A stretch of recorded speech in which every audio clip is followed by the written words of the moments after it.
I built one of the things I thought was most effective, which is a dissertation clinic, because of course research isn't a linear process. There's lots of dead ends, there's lots of returning back to the starting point because something didn't work out.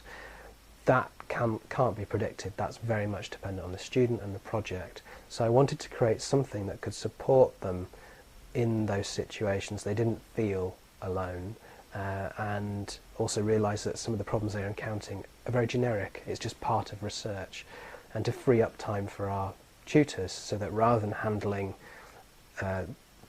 questions that could be dealt with more effectively in other ways, they could focus on the kind of specific advice using their expertise. So by creating a dissertation clinic, we took that work out of the tutorials and created space in the tutorials to talk in detail about the history of this particular topic or what's been written about it, rather than talking about, I can't find this literature.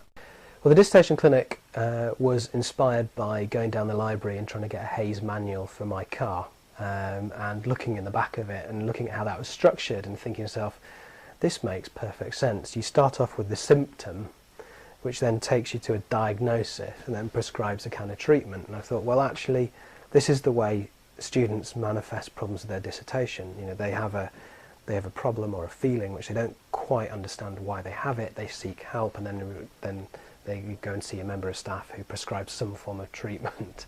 And I thought, well, actually, if we use that model and use a wiki tool, and so you can start off with a kind of a series of statements that the students can click on that best reflect how they're feeling about their project at a particular moment, that takes them to a piece of advice that explains why they're feeling like that and possible solutions for getting out of it.